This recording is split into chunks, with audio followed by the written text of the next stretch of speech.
Vladimir Putin, the current president of Russia, is a controversial figure whose recent actions in Ukraine have stirred up governments across the globe. But what if this controversial figure no longer had that power? What happens in Russia if Vladimir Putin dies in office?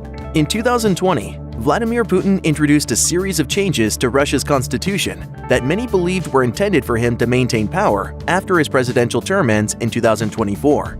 Part of these changes involved getting rid of Prime Minister Dmitry Medvedev, a former Russian president himself, and his cabinet. Medvedev was replaced by a relatively unknown tax official named Mikhail Mishustin.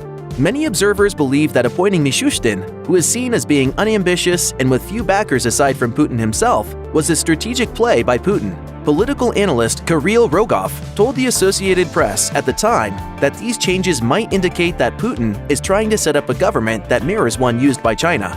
He's quoted as saying, "Such a model resembling the Chinese one would allow Putin to stay at the helm indefinitely, while encouraging rivalry between potential successors."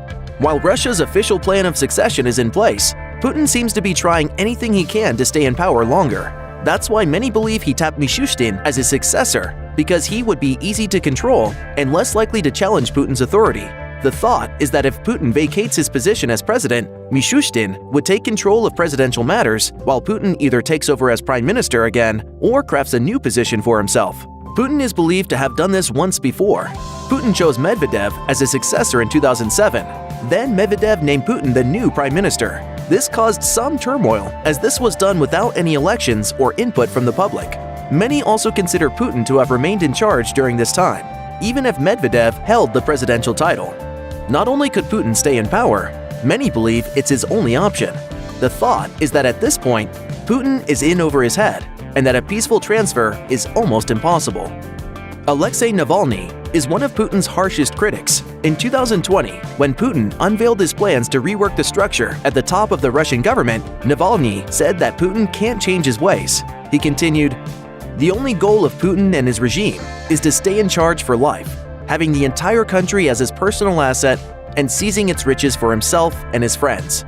Do you see a lot of mafia bosses decide, after decades of stealing and killing, to retire quietly to some beach house with all their money? How about narco-traffickers? Also think about the major dictators. How many of them end their reigns with a peaceful retirement? By carefully choosing his successors, Putin can limit the possibility of a coup. One anonymous Western European intelligence official has said that having a political heir is an invitation to a coup in most authoritarian structures, like organized crime. And letting that heir build their own independent political and power base through legitimate authority almost guarantees one. This is why many saw the appointment of Mishustin as a bit of a tell as far as Putin's intent to hang on to power. If the next person in line to the presidency is seen as someone who lacks political ambition and has few powerful allies within the government, the likelihood of an internal power struggle becomes highly unlikely. I've had nightmares that make more sense than this. In the event that Putin is overthrown, a suitable replacement could be Minister of Defense Sergei Shoigu. He's highly regarded as a politician, and his acumen when it comes to military strategy has earned him some of the highest praise of any Soviet or Russian commanding officer since World War II. However, Shoigu was involved in decision-making that led to the Russian invasion of Ukraine, a significant stain on his resume.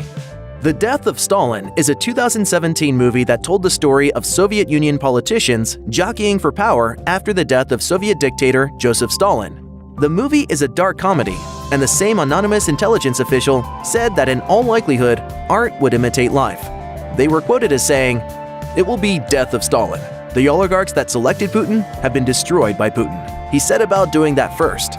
We have our eyes on some people at the higher levels of the security services and army that we think could be contenders to win a struggle. But until Putin is gone or greatly diminished, it's always going to be nearly impossible. He's intentionally making sure there's never any clear candidates.